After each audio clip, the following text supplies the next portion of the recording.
Good evening. Welcome. We are together again. The show is Prudent Woman. On Bold Moves Radio, you are welcome. Thank you so much for joining us this evening. Those who are joining us through the Bold Moves Radio, you are welcome. Our viewers who are watching us through Facebook, those on YouTube, those on our Instagram page, you are welcome. Tonight, as we continue with the celebration of Women's Month, as Prudent Women, we would like to appreciate our father, Pastor Strike, the executive producer, and his co-producer, Nyeleti Baloyi, who will not be able to be here without their assistance. And we appreciate them so much. I would like to believe our viewers, our listeners, you are journeying with us in this journey of becoming prudent women, prudent people who will be able to respond accordingly in seasons where they are demanded to respond, because we continue to empower each other in knowing who we are, empower each other on all issues of life. If you are joining us for the first time, Prudent Woman is a show that takes place every Sunday, 6 o'clock until 7 o'clock. And we talk on different angles of life, issues of life that affect us on a daily basis. The objective of this show is to empower us to become prudent women, is to empower us to be what God has called us to be. So tonight we are excited as we continue to celebrate Women's Month. Last week we had a great time. We had our Generation X who were having a real talk with me, Rhulani Baloyi, on different issues that face them. Tonight we bring the part 2 of that real talk. I'm excited tonight because we are talking to the Gen Zs. Please, the Gen Zs, if you are there, listen attentively to be able to realize you're not the only people who face challenges. What you're going through, everyone else goes through. What's important is how you respond. But again, the Gen X's, please be with us tonight, even if we're talking to our younger women. We want us to be able to know what is it that faces them. You cannot mentor someone without understanding what they go through. So that is the objective of tonight's show. But before I forget, today it's Sunday. We are just, now it's not even 6 days. I will say 5 days because the day it's over now, before the Limpopo Divas concert. I would like to believe all of you women, your outfits are ready, your white outfits and a duke, to come to Farm Life Gardens as we'll be enjoying ourselves as we worship the Lord. Please come. It is free. It is a time for all of us women to come and distress, go out and play with other girls. Let the girl come out, come and enjoy yourselves. So it's a date, Saturday, the 20th, 11 o'clock. We will be here at Farm Life. We'll be enjoying ourselves. And please come, you'll be meeting the prudent women. And it's an opportunity to meet with us as well and interact with other ladies as we continue in this journey called life. I would like to introduce my guests tonight. Oh, I've got a great lineup. But as the real talk, we said, it's not about what people describe you to be, but it should be about who you believe you are. You should be your own valuer. Do not allow the society, do not allow situations to define you, but one should know themselves. This morning, Pastor Joylene was saying, she gave us a challenge. She said, each one of you, if you want to be successful in life, you must have a motto. What is your motto? And I was sitting there and asked myself, what is my motto? At least I know. And I'm putting it up to you, ladies, those who did not hear her this morning, what is your motto? And as you listen to this group that I have tonight, I tell you, you will realize the reason they're able to stand, the reason they're able to say, I will show you my scars, is because they were able to find themselves within those scars. They are able to use the challenges that face them as a springboard for their lives. Tonight, I have two categories. I've got young adults, those who are ready, ladies, if you have that young man there whom you are wanting to try out, you can ask them to watch. This is going to be an interview, isn't it? And I also have the grade 12s, those who represent those who are still at high school. So tonight's talk is going to be interesting. Please stay with us. You're going to love it. And beyond that, I've got says Pumla Mabasa, the lady from Peculiar Generation. This woman, her calling is to empower young women, young girls to become Peculiar Generation. She will be talking to us as we converse with the ladies here. Some of them are products that we are having in this show tonight. So I invite you. I would like to, I will give them an opportunity to introduce themselves. Mine is just to mention. I have before me, says Tumbe Makubele, she's here. I've got Masape Ramutopo, she's with me here. And I've got Katekile Shekani, yes, girl, she's here. I've got Pindulo Mainganye, she's with us. And I've got Shongile Mukoka. Each one of these young ladies, I tell you, they've got a story to tell. They will show us their scars. And I tell you, even myself as a woman who is also at an age where I'm supposed to be their mothers, some of the scars, as they told me, shared with me how they use them as a springboard, I was challenged. It motivated me to say I can still rise up and continue with life.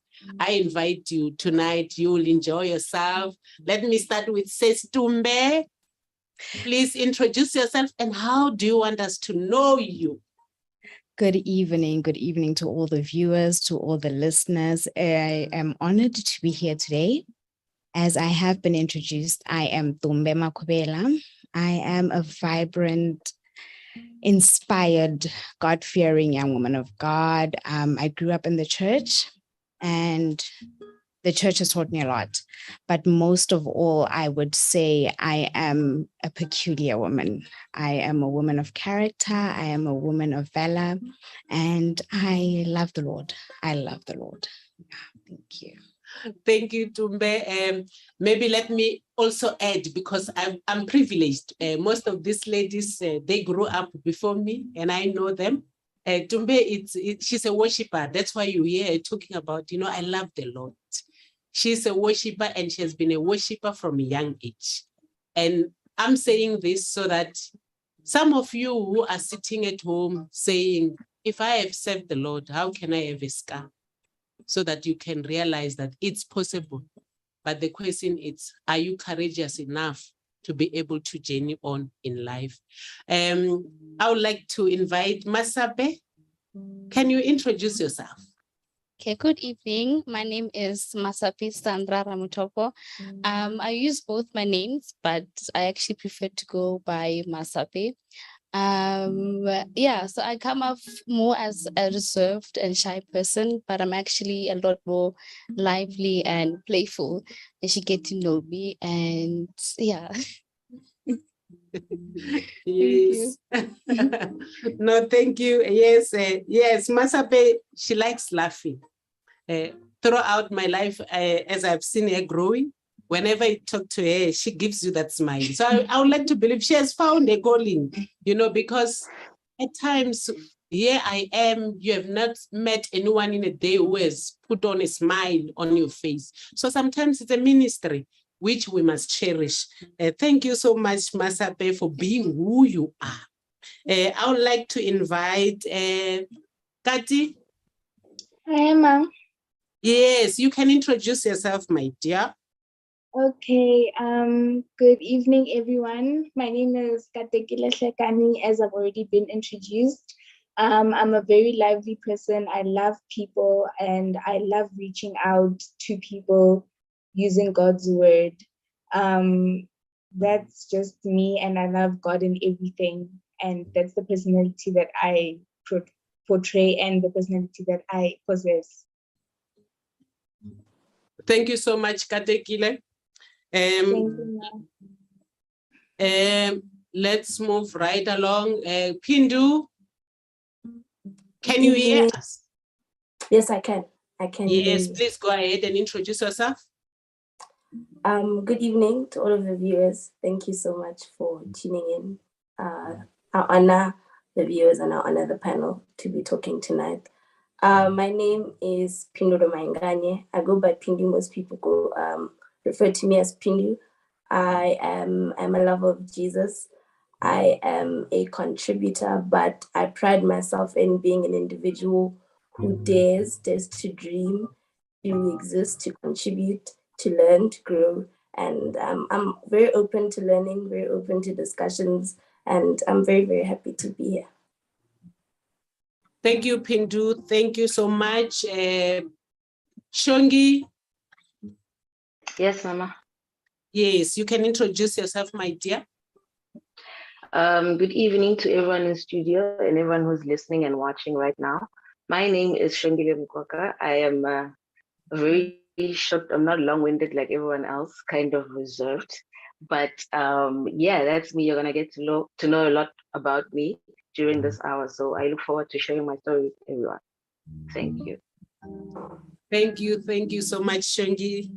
Yes, we are looking forward to learning from you, scarce ladies. Yeah, tonight we call you ladies. You are not girls. Says Pumla.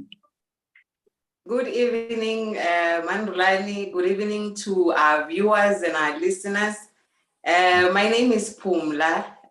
Today, I think my introduction of self will be very easy. I am about what is happening here tonight.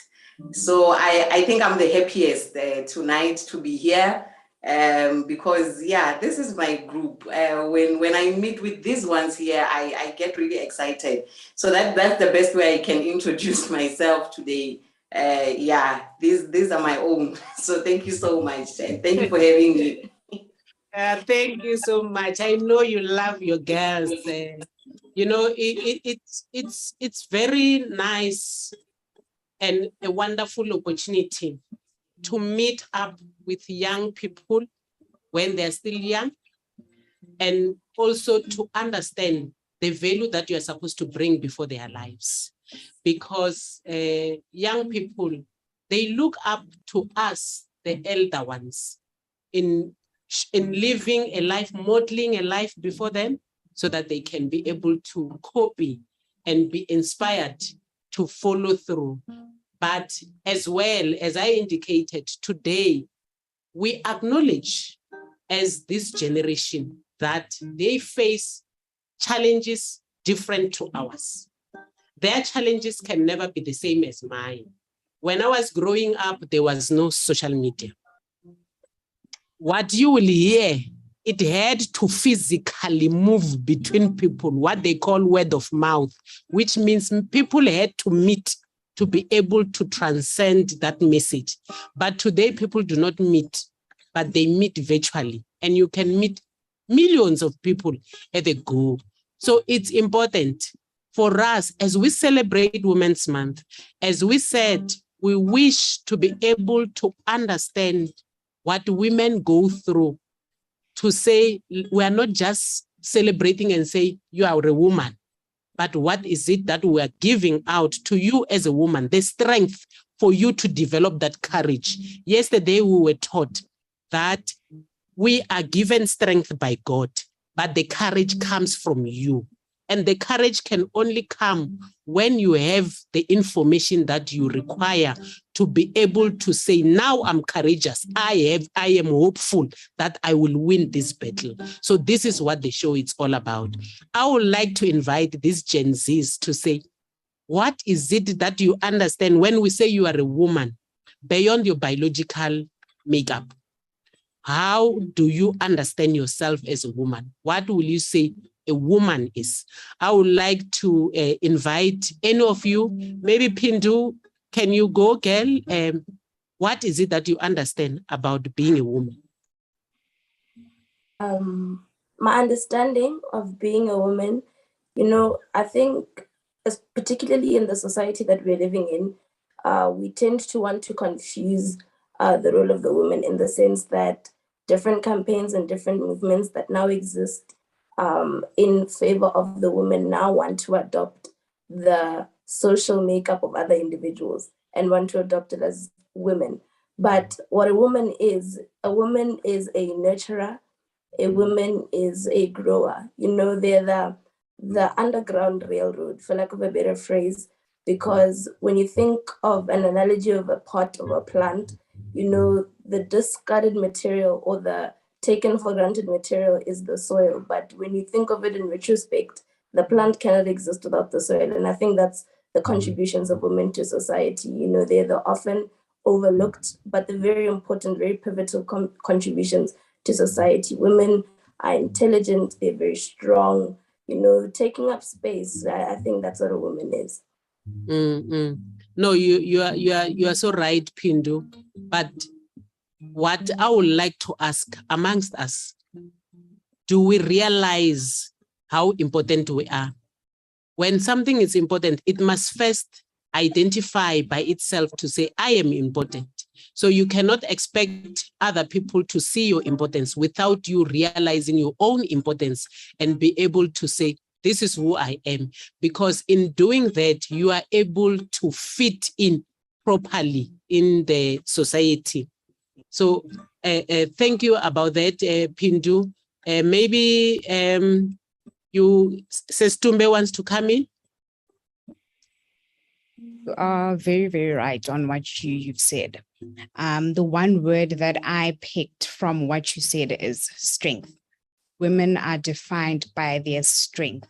If there's one group of people that you will see stand up in the midst of trials, tribulations, situations, they stand up, they work, they thrive, it's women. And I think that is the core essence of what a woman is. It's strength, it's character, women are just amazing people. We are so amazing and we are great. We have greatness in us. We just tend not to realize it. And I think if we were to sit down, look at yourself as a woman and say, what am I? What do I have? You would realize that you are an amazing being. You are an amazing being. You've got greatness. You are a woman. Thank you. I love your definitions because you are describing a woman from your level. And what I love is you are showing all these characters even before you can become biological mothers. Because the thing is, as women, we tend to be described based on what we can bring out. You see, on you being a mother, on you being a wife. But with this group, what I love, they're saying all these things, but they are not yet mothers. They are not yet married, but they are able to see the importance of being a woman. Says Pumla, do you want to say something around what a woman is within this group? I think both Pindu and Tumbe both defined womanhood in a very powerful way. I think even from when they were introducing themselves, Pindu spoke about being an individual. I think that is where womanhood begins. As to describe what I believe a woman is, I use one word, and that is impact. I believe every woman has the power to impact. Whether one other person, whether your family, whether society, it doesn't matter. But I believe that is one characteristic that every woman possesses. Now, the question is, what kind of impact are you having? Is it negative or is it positive? I think that is where we get a bit lost because we, especially ourselves as women to women, we like to say, hey, Baba Sadibaso. So I think it then goes back to that word impact. It is because whether consciously or unconsciously, you are having an impact on the next person, on your family, on your community or whatever. So that is how I define womanhood, but being centered on the fact that you are an individual. We all possess different things that have been meant for us to reveal the glory of God in our own special and unique way. And that is where I think we begin to understand our importance. And it is only after that that we'll be able to value ourselves. That way, we don't go out looking for people to validate us or even to value us before we can see our own value. It is because you are so content within yourself, because you understand I am an individual. It is not about what the next person is saying, because there's this coping mechanism that I find a lot of us women hiding behind lately. You know, with the season of COVID, mental health all of a sudden became such an attractive topic. One of the women that I follow says it's not like mental health is now on the peak. No, it is the mismanagement of mental health that is happening right now because of the stress of the pandemic that we all went through. Now, learning so many concepts about mental health, there's one coping mechanism that I find flying around everywhere, and that is what we call, Mrs. Baloyi, you like this word, when a person does something and they're projecting. I find a lot of us women saying, no, it's not about me. When someone says something that you don't particularly like, and you say, you are just projecting, I will not take that because you're projecting. But to me, it is something that we are just using as something to hide behind. It's easy to see someone else projecting on me. But the question is, are you aware of your own projections on other people? Because I think it starts there. All of us project. So if you are able to pick that up, that it is just a coping mechanism, then you are able to identify your own flaws. Then you don't go around labeling people and say, women are like this. Women don't like each other. Women don't support each other. It's not about that. But if we identify our own individuality and embrace that and acknowledge our uniqueness, I think that is what sums up womanhood. Whether I'm a young woman or I'm a more experienced woman, all of us are women that have been given the power to impact. That is so true, says Pumla.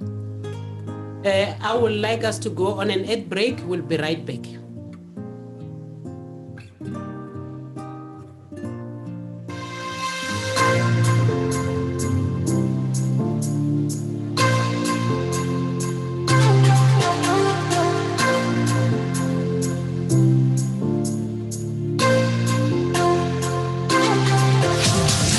You will agree with me that we hardly celebrate women in music.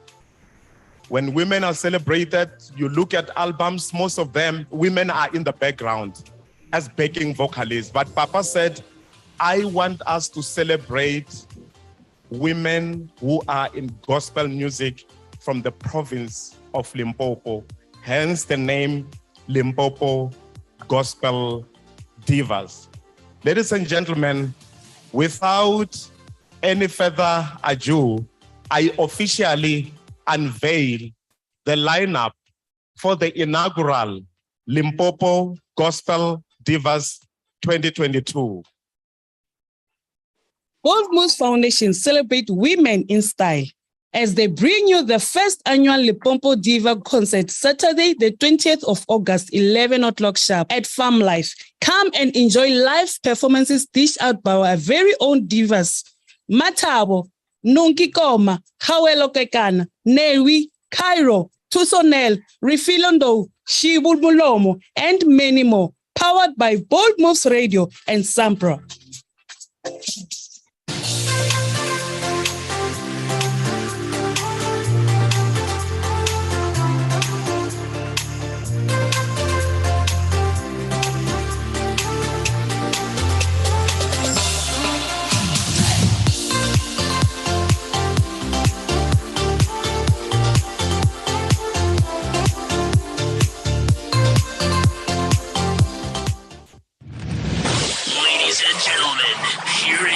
Streaming 24/7. 24/7. Bold Moves Radio. Bold Moves Radio. Africa, nakupenda sana. Oh, Africa, nakupenda sana. Welcome back. The show is Prudent Woman with myself, Rhulani Baloyi. And together tonight, I've got my guests, my Gen Zs. They are here to show us their scars. Before we went on an ad break, we were listening to Mrs. Mabasa saying women are strength, they're impactful, powerful, naturous. And about individuality. Tonight, we are here to learn from this generation. I would like to invite all of you who are listening to us, watching us on Facebook, YouTube, and Instagram. You can drop your comments on the comment section. Those who are listening to us via Bold Moves Radio, you can send us your WhatsApp on 081-358-8745 if you would like to interact. I promise you, you will learn a lot from this group. Yes, we speak about individuality when we talk about women. And it's my belief through the interactions that I've had with you ladies, that you each one have something that you want to share with us this evening. And some of you, it's not a scam, but it's something that you feel this has taught you and has made you to be able to rise up and say, I'm a woman and I know who I am. And tonight you would like to share with us so that as your mothers, as your sisters, as your siblings, we can learn from your scars and be able to take this journey of life and be proud of who we have been called to be. We are women. We have been designed so by our Lord, and we are grateful. We are not ashamed of being a woman. You know, what I like with all of them as we're interacting, none of them said, I wish I was a man. That says there's future. The future is bright because, you know, when people face challenges, they tend to want to say the opposite will have been correct. But I loved what you said. You said, I am grateful I'm a woman. And I will journey on in this life as a woman because the Lord has called me to be a woman. I would like to invite Masape. You know, life has got a lot that brings on board. I know you are a graduate, an honors graduate. Someone can sit there and say, you have made it in life because they do not know what you have gone through, what you are going through. Will you like to share with us tonight? What are your lessons that you have received in this life? Okay. So I first like to start off with, okay, can you please, sorry, I'm a bit nervous. Okay, so as you can see, this nervousness of mine stems from issues of anxiety. And I actually wouldn't know where to tell you where it started, but it's always been sometimes some intense emotions of stress and being overwhelmed and not knowing where to look. And so I've learned that, you know, this does not only happen to me, but other people have experienced this. And it does not, I mean, it doesn't, like it doesn't have a certain person that it chooses. It can be anyone, whether you had a good life or a bad life. I think some things are just, you know, there. Sometimes you ask yourself, why is it me? But I've learned to rather not let a situation define me. I've learned that some things, you are in that situation for a reason and you need to rather think of a positive way further. I hope I answered your question. I think I was a bit here and there. No, yes, you've answered my question. So you have realized that certain things do not happen to you because it's you, but it happens to everyone. Yeah. That's why the word of God says all things happen to all, good or bad.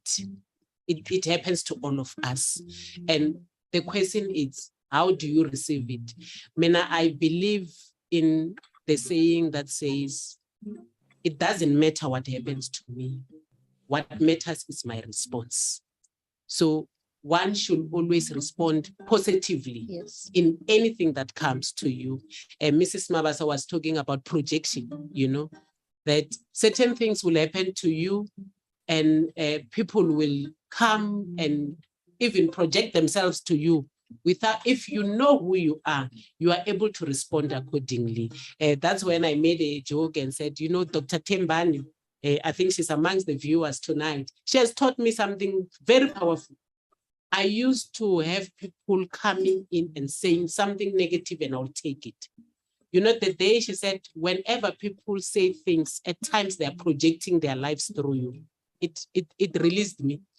That was my deliverance. from that day, I cannot remember myself feeling sad by someone making a negative remark over me. And I would like to believe anxiety most of the time stems from that, taking the negatives that people are saying around you. Sometimes they're not even saying to you, but it's what the world is talking about. You know, this generation of yours, I know you will suffer from one thing. I was going through a research report about challenges that face different generations. And one researcher said it has been very difficult to be able to come up with challenges that are faced with the current generation, mainly because of accessibility of information.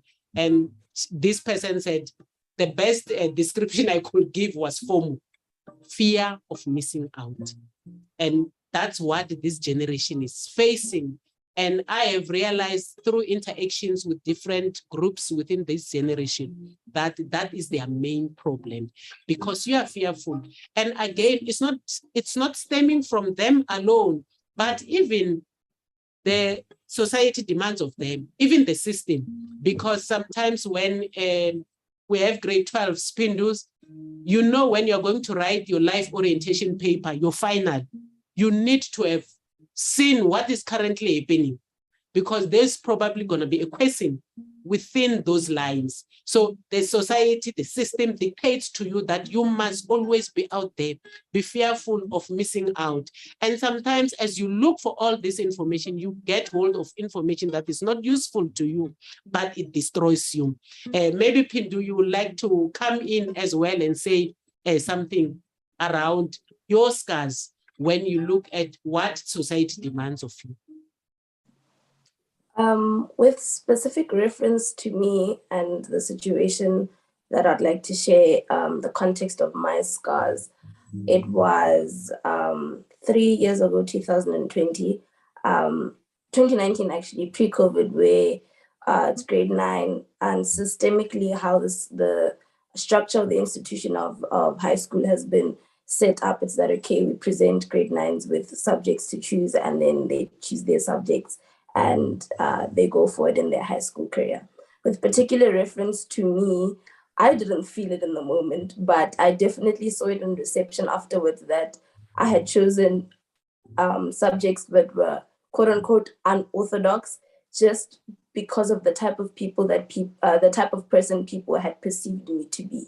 So, and I heard it directly. It isn't even insinuations that I concocted in my own mind, but people actually told me, they were like, elders, people that I respect in the church, told me that, no, I saw you as an individual who was going to be very STEM based, and I didn't want to do it. And up until a few weeks ago, I actually didn't have a name for what I was feeling, until there was a Prudent Women session on navigating intergenerational relationships.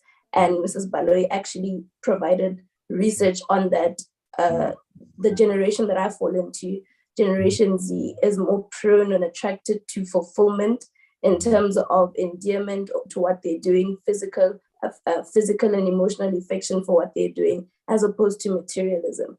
And it went boom, that was it. Because my mentality since then, even now in high school, has just been that high school very well may be the last time where the ball is entirely in my court, where I have the leeway and I have the opportunity to relax and do something that I want to do.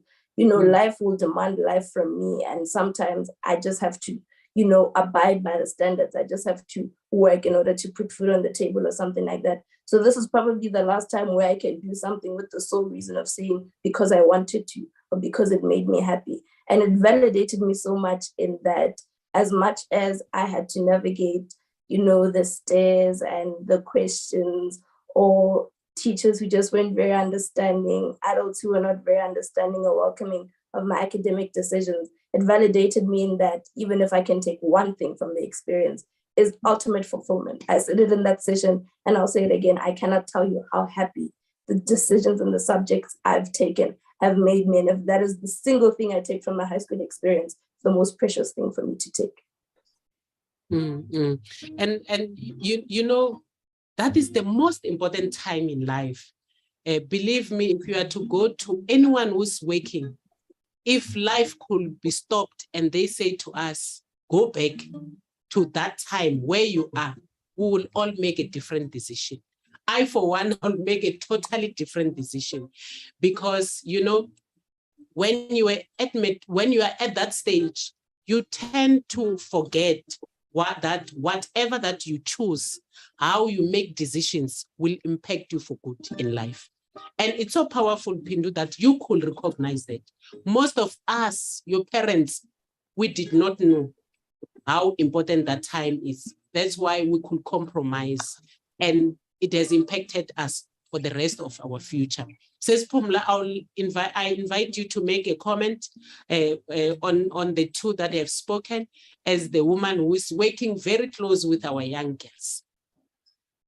Thank you, Mrs. Baloyi. I think all our young women have their different stories, just like any other person, obviously. Something that is a scar to Pindu may not really be an issue to the next person. Masape spoke about anxiety. You know, I, for one, have struggled with anxiety. I've had to take anxiety medication. And I've had a lot of people ask me, but you motivate other people, but you seem like you are making it. But issues of feelings, which affect all of us, I'd like to believe every second we are feeling, we are thinking, we are choosing. One of the three is happening at all times. It's things that are personal, you know. So I think also with our stories, whether you're a young person or not, it is something that is your own journey that you need to understand. It does not matter how other people see it. It is valid as it is. Pindu spoke about not giving in to what society demands. I like to personalize everything. Whatever I come across, I first personalize it. That's why I spoke of projection. For me to understand the concept of projection, I had to watch myself first. What are the projections that I'm putting on other people? So I think when it comes to society as well, I usually ask people, as women, it is easy for us to complain and say, society demands this of us. Society expects this of us, but maybe we need to pause and ask ourselves, who exactly is society? Are we not society? I believe society is us. We are the society. Maybe it begins with me as an individual to say, I put a stop to it. I don't know. What if all we need to change the narrative is just to do our bit in our own corners? I've had the privilege of working with these young people, particularly who are here tonight. 3 of the ones who are here are actually my mentees, and I know their stories. But the courage that they have demonstrated as young people is what is actually encouraging, even to someone who is a parent. It is encouraging because it says we have a future. If we're able to raise girl children and even boy children, as a peculiar generation, we started by concentrating when we began years back. We were more on the girl child, but as we grow and evolve, we are now working on the boy child, because I always say we put so much work preparing the girl child, but for who? Who are they going to relate with if we just empower the girl child alone? So I think it is about when you know your story and embrace your own story, then you are able to allow other people to have their own stories. I'm not sure if time allows us, if we can have an opportunity of having all of them share their stories, because I know they've got stories that I believe, as we listen to their stories and we listen to how they've managed to cope with the scars that they have out of their experiences, I believe all of us will be able to pick up something. So yeah, I think as we continue with the show, we'll be able to see that everyone's journey is different. So are the solutions to our journeys. They are different. But if we can be gracious enough, first to ourselves and to the next person, I believe slowly but surely we are fixing this monster that we call society demands. Society expects this from us as women. I believe that is how we begin to change the story and change the narrative. Yes, yeah. You know, each one of them has got a story to tell. And I realize that we may run out of time. I would like to invite all of them, those who are remaining, to tell their stories, and then we'll interact as we continue. I would like to invite Tumbe. Can you tell us your story? Thank you so much for this opportunity once again. My story is long, but I'll try and keep it brief. I started off, I think my biggest point of turn was in high school. Matric, I got bullied quite a lot. for the person that I am. And I struggled with that. And I thought, these people are defining me as a specific type of person. Maybe that's who I should be. But I chose, I'm not going to be defined by someone else's expectation. As individuals, like they said, we are all individuals. Everyone has a certain expectation of something. Your parents will expect you to act a specific way. Your peers will expect you to do things a specific way or do things the way they do them. But you are an individual. And in that moment, in that year, I chose to live my life according to my own expectations. And that's when I decided, you know what, I'm going to go the long route, as people would call it. I'm doing my last degree of 3. And people were just like, are you losing your mind? It is so much work. Why don't you just stick to one thing? And I'm like, but my dreams, my goals, my ambitions are not yours. Do what you want to do. It's okay. I'm going to do what I want to do.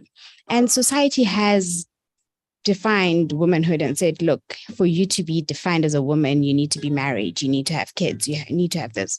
And I chose for my life that, look, I want to do things my own way at my own time, according to God's will. I always say, if it is meant to be, it will be. And I always live my life according to that.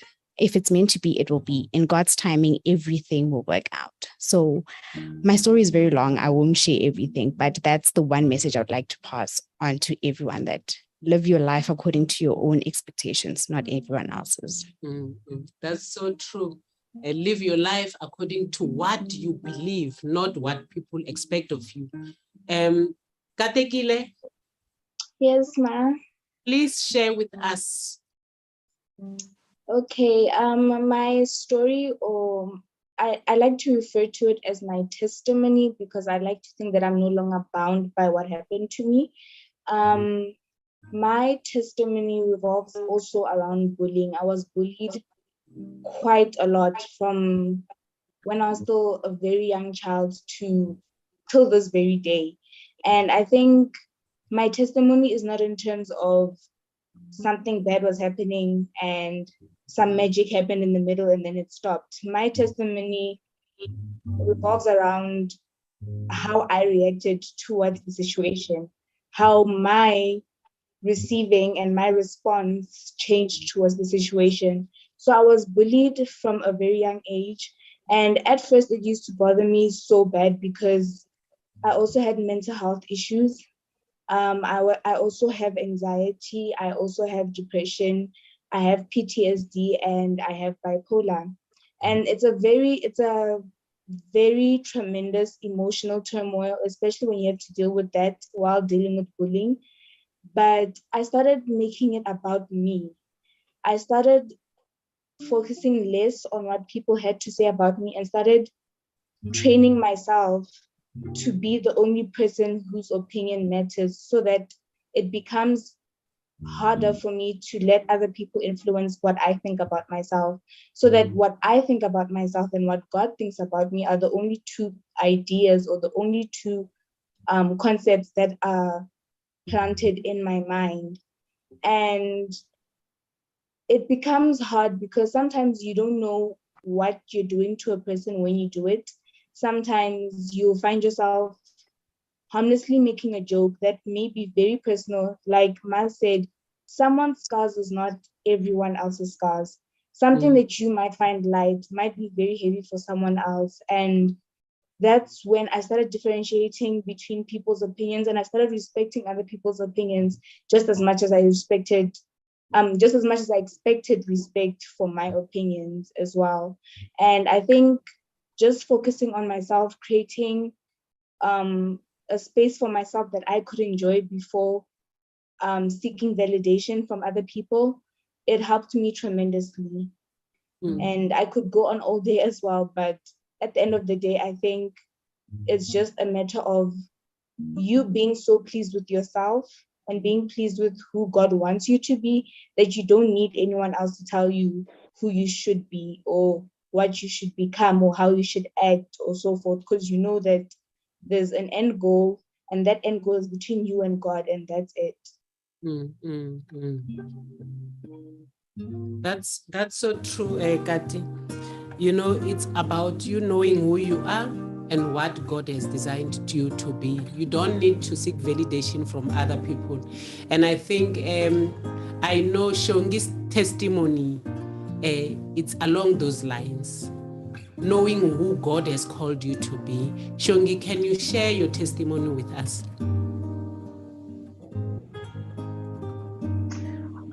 Yes, like I previously mentioned before, my name is Shongile Mukoka, but then I also go by Chef Shongi. And the arrival at this title took quite a lot of work, and it has been quite a journey. So excuse me, I matriculated in 2015, and it was at a point whereby, in 2016, after your matriculation, you have to go to school, you have to start university. So my mom asked me, where do you want to go? What do you want to do? So I tell her, I want to become a chef. And she says to me, what do you mean you want to become a chef? You want to go to school to learn how to cook. You can learn how to cook here at home. So it became a whole tug of war. And I remember I never even applied to any university because I knew that is not what I wanted to do. So eventually, 2016, I took a gap year. And I like to call it was a year-long tug of war between my mom, my mom and myself, in terms of do this, no, I want to do this, I don't want to do that. But eventually in 2017, I went to university, Nelson Mandela University, of which I spent 3 years there. And I had a Bachelor of Arts, and I majored in politics, English literature. And during those 3 years, I remember my second year, I just found myself began selling food to other students only off of my allowance. And if you ask me how that began, I really have no clue. I just saw it happening.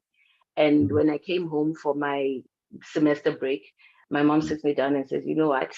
I see your passion. I see this is what you want to do, even though right now you're doing something else. So what I would like to say is that finish your degree and I will take you to culinary school thereafter.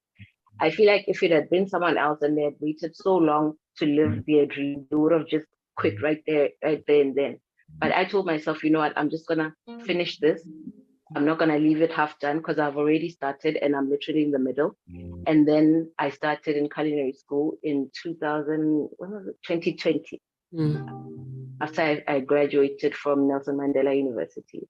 So 2020, I start culinary school. I'm doing so well. March, lockdown starts. And lockdown took so much out of me. It took forever. I remember we're even doing school via Zoom and I never even attended because I told myself, I want to do this so badly. And I had just started, now this happens. And eventually after lockdown, we got back to doing it. And I finished, I gained my qualification. I became Chef Shongi. And due to lockdown, to COVID in general, we didn't have any graduation ceremonies. So we actually had it only this year, 2022 in May, and of which, upon receiving my qualification, I also received an award as the top achiever in the whole school, both our Polokwane and Mokopane campuses. And that just reaffirmed to me that I am, sorry, excuse me, I am where I'm supposed to be. I'm doing what I'm supposed to be doing. And I do not regret what I went through to get here. Someone may look at me and say, you've wasted 4 years of your life, your gap year plus your 3-year qualification. But I do not regret it. I'm a firm believer that as someone who grew up in a certain place, you cannot spend your whole life there. So those 3 years, I managed to get out of my hometown, expand my mind. I learned a lot of things and I met a lot of really amazing people. So this journey is one that has been, I won't say tedious. I just took a detour to get to where I'm supposed to be. And a lot of people have helped me in achieving this. I know Mrs. Mabasa and her husband were very involved.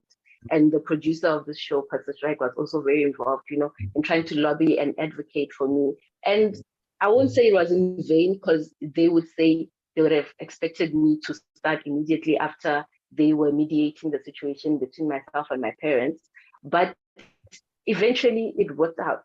And so I'm where I'm supposed to be today. I'm living my dream, I'm being passionate, and I'm still looking forward to being to being better, to going further. And I would just like to say to everyone who's listening today that delay is not denial, and do not hate where you are right now just because you're not where you want to be.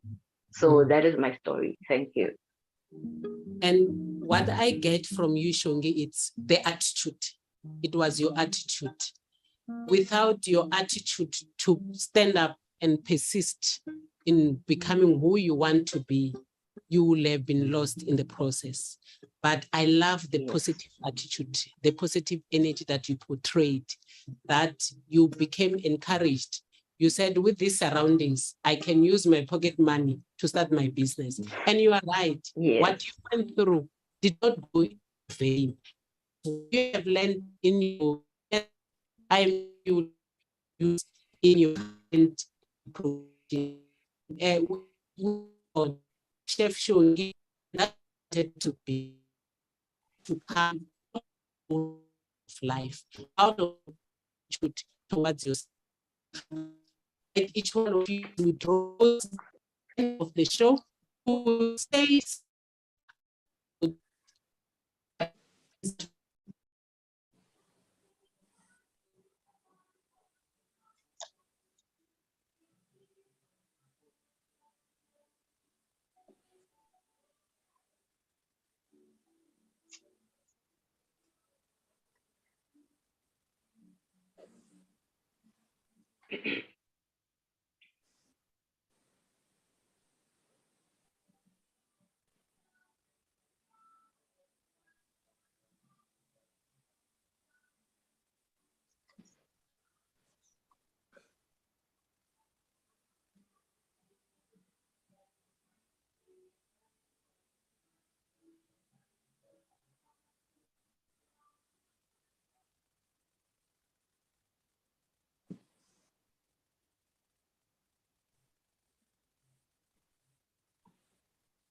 Okay, so it seems like there's a technical glitch that is happening in the studio. I think in the meantime, we can just continue with sharing our stories. I'm not sure if we got Pindu's full story. Were you done, Pindu? Yeah, I was. It was just I wasn't very descriptive in terms of like the subjects I took, and yeah, but okay. I don't know if there's anyone who feels because we're respecting time, you did not really get to elaborate on your story or share more about your scars or anything that you think you can share tonight that can help other people. I think as all of you were sharing, there's a lot that we were learning, all of us, especially because all your stories are different. So I think maybe after you had spoken, you thought of something that you learned as you were going through your experience that you'd like to share with us. Anyone, especially those that spoke in the beginning, Tumbe and Masape, but anyone who feels maybe you were rushing because we were all respecting time. I think in the meantime, you can just be continuing to share your story as we help each other.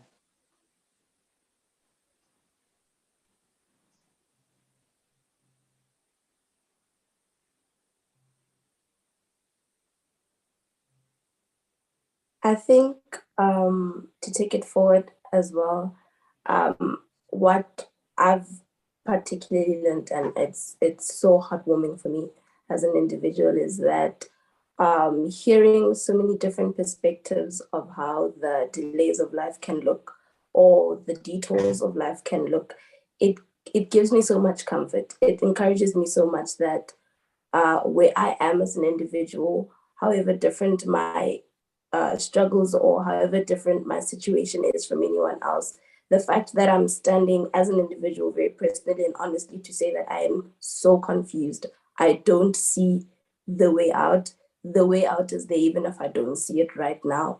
And joy is still possible. My dreams, they're still valid. They're still in the process of coming to pass. The God who has started a good thing, he's so faithful to see it to completion. All things are working for our good, even if I don't see it right now. And it's given me so much comfort to go back, even after this meeting, to look at my life, and just be thankful and patient and trusting in the process. That's true, Pindu. I think one of the amazing things about going through rough patches is that as you are going through the experience, it is not nice, and it's not always easy to see the bigger picture and the greater purpose when you are still going through it. But when you have conquered and you look back, I think that is where you are even able to realize even more things that you gained out of the experience, not just the pain that it brought, but you also, I like to say, don't just give up at the first sight of something like rejection, because sometimes rejection is just coming to help you become a better version of yourself, because it pushes you out of your comfort zone. It forces you to find the value within yourself. It forces you to ask yourself, anyway, if these people who are rejecting me were not part of my life, who would I be today? So I think that is one of the amazing things about going through rough patches, which, by the way, are never meant to break us, but they are meant to make us better people and stronger people at the end of the day. I think let's go back to Shongi a bit. I think your story is quite interesting because there was authority involved there.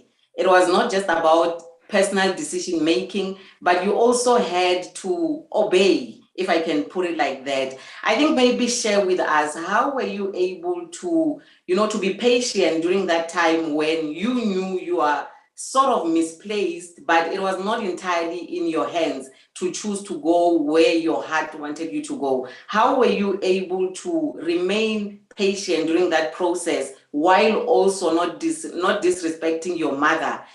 Sometimes when we want something so bad and the next person is just not understanding, you just feel like this person is against me, or this person is just intentionally opposing me.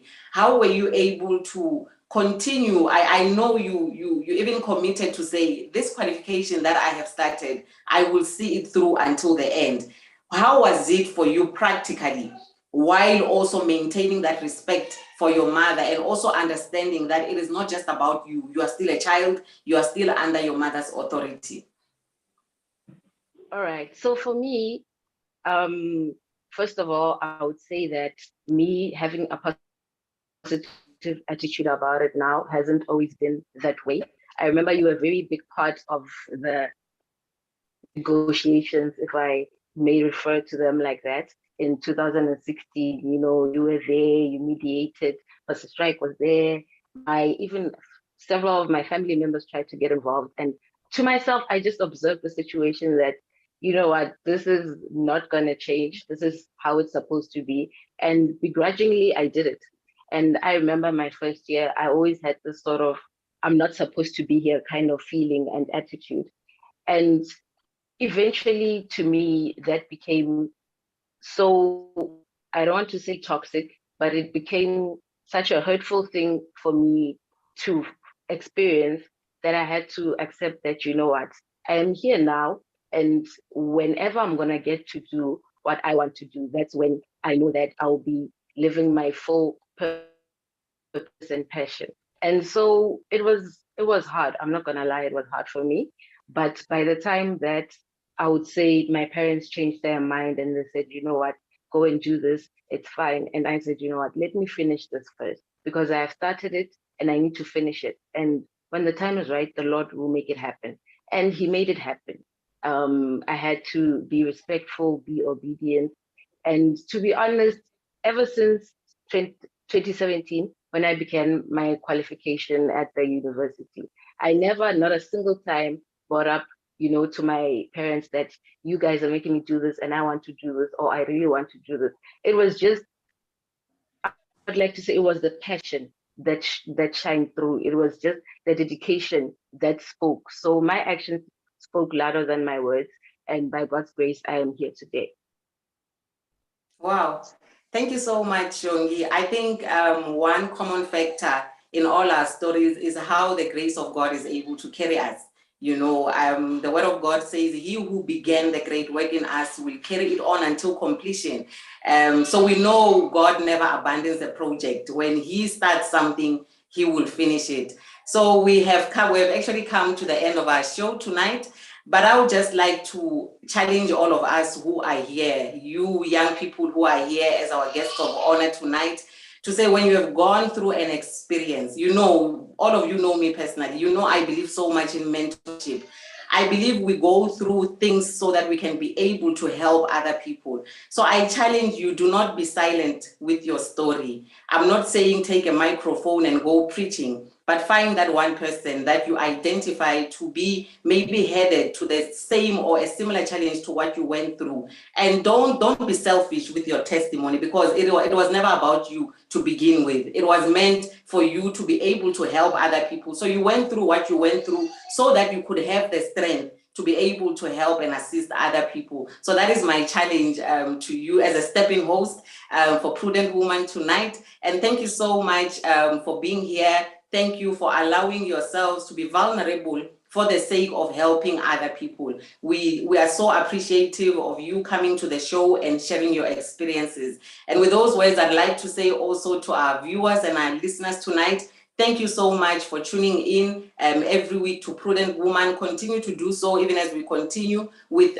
celebrating this Women's Month. As we come together and hear of different stories that women have gone through. And tonight, the only announcement that we have is that on the 20th, which is this coming Saturday, we are gathering as women with one purpose, to come together, have fun, fellowship, and praise God. So we are having the Limpopo Gospel Divas concert. It is happening at Farm Life Gardens in Polokwane. I've realized that our flyer does not specify that it is in Polokwane. So we have a lot of people asking, where is Farm Life? So next time when you share that flyer, kindly add it is in Polokwane so that people know. Entrance is absolutely free. I have heard there is a dress code. Come dressed in your all white with your duke on flick, colorful dukes. So let us come together and let us invite everyone that we know. It is free. Let's come together and enjoy ourselves. Thank you so much and a blessed evening to everyone.